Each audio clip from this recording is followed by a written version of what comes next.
पर भी देखना चाहूँगा ताकि दर्शक आपके रिएक्शंस भी समझ सकें। दूसरी बात ये है कि देखिए सरकार की तरफ से ये कहा, ये अब अगर विपक्ष ये 4 घंटे को लेकर हंगामा करता है तो फिर पूरा मुद्दा ही फेल हो गया, क्योंकि इसका मतलब ये होगा कि विपक्ष के पास मुद्दा नहीं है। दूसरी बात इंपॉर्टेंट दर्शकों के लिए ये है कि पसमंदा मुसलमान, जो गरीब मुसलमान हैं, ग्राउंड पर हैं, उनकी तरफ से हर कॉन्स्टिट्यूएंसी से ये बात आई है कि ये वक्फ का जुल्म थोड़ा कम करिए, इसमें संशोधन कीजिए, हमारा रिप्रेजेंटेशन कीजिए। ये अशरफी तबका जो है, ये जो मनी माइंडेड और मनीड मुस्लिम्स हैं, जिनके पास पावर है, ये कंट्रोल लगा के बैठे हैं और हमारे हाथ में कुछ नहीं आ रहा। वक्फ के पास सरकार, सेना के बाद सबसे ज्यादा जमीन वक्फ के पास है, लेकिन इससे जुड़ा हुआ रेवेन्यू जो आना चाहिए, जो कि मुस्लिम तबके, मुसलमान समाज और मुस्लिम समाज की भलाई के लिए जाना चाहिए, वो पैसा कहां गया? मुस्लिम समाज के पास देश का तीसरा ज्यादा जमीन है, लैंड है वक्फ के नाम पर, वक्फ बोर्ड्स के नाम पर, लेकिन उसका रेवेन्यू कहां है जो कि मुस्लिम समाज की भलाई के लिए यूज होना चाहिए? ये सबसे बड़ा प्रश्न है।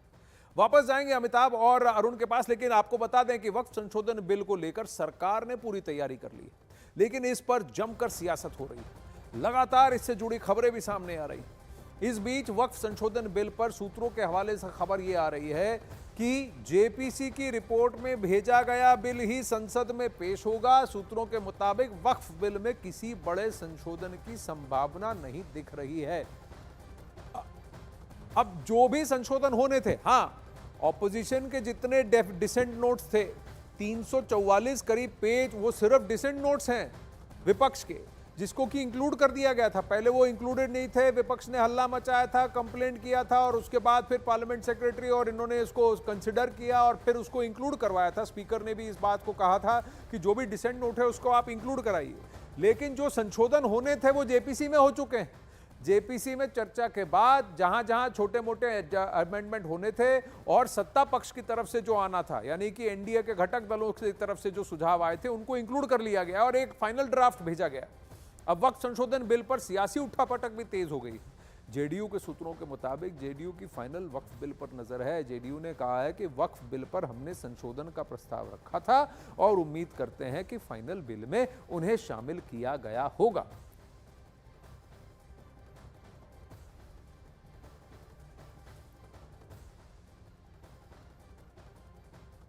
अब वहीं वक्फ बिल का काउंटडाउन भी शुरू हो गया है। कल यानी 2 अप्रैल को वक्फ संशोधन बिल संसद में आ सकता है। 12 बजे के करीब ये होगा और इसे लेकर दिल्ली में हलचल तेज है। इसी बीच वक्फ बिल पर अखिलेश यादव का बयान सामने आया है। उन्होंने कहा है कि हम वक्फ बिल के खिलाफ हैं, बीजेपी हर जगह हस्तक्षेप करना चाहती है। वक्फ बोर्ड के खिलाफ हैं हम लोग, इसलिए खिलाफ हैं क्योंकि भारतीय जनता पार्टी हर जगह हस्तक्षेप करना चाहती है। भारतीय जनता पार्टी हर जगह अपना कंट्रोल चाहती है। वक्फ बोर्ड के खिलाफ हैं हम लोग, इसलिए खिलाफ हैं क्योंकि भारतीय जनता पार्टी हर जगह हस्तक्षेप करना चाहती है। भारतीय जनता पार्टी हर जगह अपना कंट्रोल चाहती है।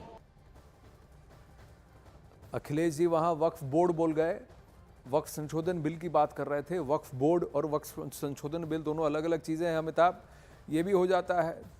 या फिर इस पार्टी की रणनीति में थोड़ा गड़बड़ है, क्योंकि उत्तर प्रदेश में कई सारे ऐसे मुसलमान और मुस्लिम तबके और फिरके हैं जिन्होंने रिप्रेजेंटेशन दिया है। मांग तो सबसे पहले उत्तर प्रदेश से उठी थी वक्फ संशोधन की, साथ में कर्नाटक और केरल से भी उठी है। जी अमिताभ। बिल्कुल आनंद, मांग तो सब जगह से उठी थी, क्योंकि रिप्रेजेंटेशन जो आए थे जेपीसी के पास वो तमाम तबकों से आए थे। मुस्लिम महिलाओं से भी आए थे कि उनका तो कोई रिप्रेजेंटेशन ही नहीं है वहाँ पर, और उनकी गवर्निंग बॉडी में कोई महिला नहीं है, तो डिसीजन मेकिंग बॉडी में महिला कहाँ से होगी? उनको भी शामिल किया जाना चाहिए। पसमानदा मुसलमानों का रिप्रेजेंटेशन आया था। ये जो आगा खानी मुस्लिम होते हैं, वोहरा मुस्लिम होते हैं, बैकवर्ड मुस्लिम होते हैं, इन सब के रिप्रेजेंटेशन आए थे। तो ऐसा नहीं है कि सिर्फ गैर मुस्लिम को इसमें शामिल किया जाएगा। मुसलमान समाज में से भी बहुत सारे रिप्रेजेंटेशन आए थे कि उनको, ये कुछ लोगों के हाथ में केंद्रित है, ये जो वक्फ की संपत्तियां हैं, इसके गवर्निंग बॉडी में सबको शामिल किया जाना चाहिए। शायद ये बात भी उन लोगों को मंजूर नहीं हो रही होगी। और तीसरी जो सबसे अहम बात है जो सरकार चाह रही है, क्योंकि जो ऐतिहासिक रिकॉर्ड बताते हैं आनंद, इसमें जो जमीनें डोनेट की गई हैं, दान की गई थी वक्फ बोर्ड को, उसमें सिर्फ मुस्लिम राजाओं ने नहीं दी हैं। राजाओं ने, जमींदारों ने, हिंदुओं ने, अंग्रेजों ने, किसने यहाँ जमीन नहीं दी है उनको। तो और कई सारी ऐसी जमीनें हैं जिसको जानबूझकर वक्फ के हाथों दे दी गई ताकि उसके टाइटल को चैलेंज नहीं किया जा सके। और फिर उसी का फिर उसको वापस से किराए पर चढ़ाकर, छोटी सी मात्रा में किराए पर चढ़ाकर जो जैसा चल रहा है वैसे ही चल रहा है, ये भी होता आ रहा है अरुण।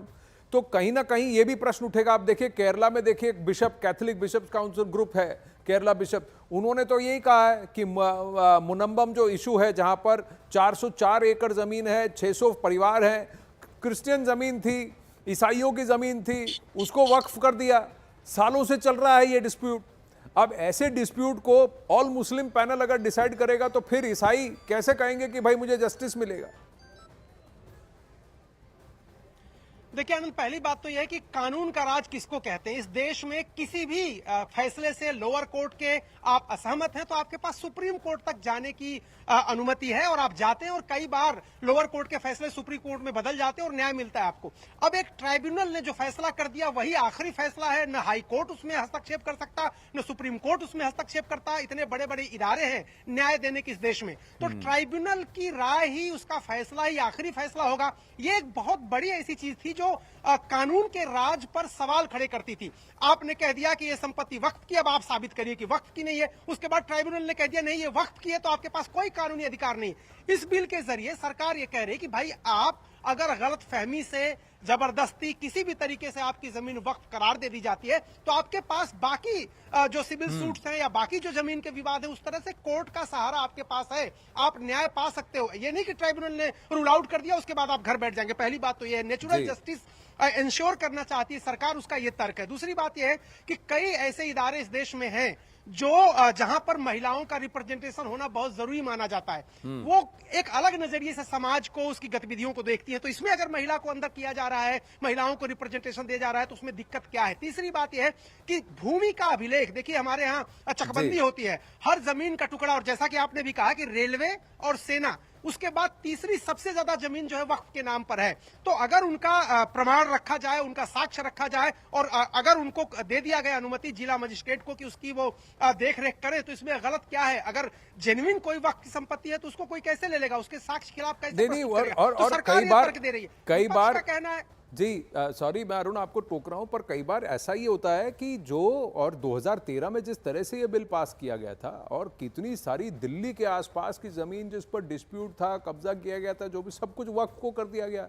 यहां तक भी कुछ आकर मौलाना ये बोल गए कि जहां हमारा संसद है, जहां पूरा ये कर्तव्य पथ है, वो सब वक्फ प्रॉपर्टी है। ऐसा कैसे हो सकता है? जो सरकार के अधीन है, जहां से सरकार चल रही है, वो वक्फ प्रॉपर्टी हो गई, ऐसा अगर कोई कल क्लेम करने लगेगा तो ये तो फिर कहीं ना कहीं ये बैठता नहीं है सिस्टम कि भाई संविधान से बड़ा, कोर्ट की प्रक्रिया से बड़ा कोई एक अलग पैरेलल कानून कैसे हो सकता है। हमने कई सारे ट्राइब्यूनल सुने हैं, लेकिन यतेंद्र, ये सिर्फ वक्फ का ट्राइब्यूनल है जो धर्म के नाम पर एकमात्र ट्राइब्यूनल है।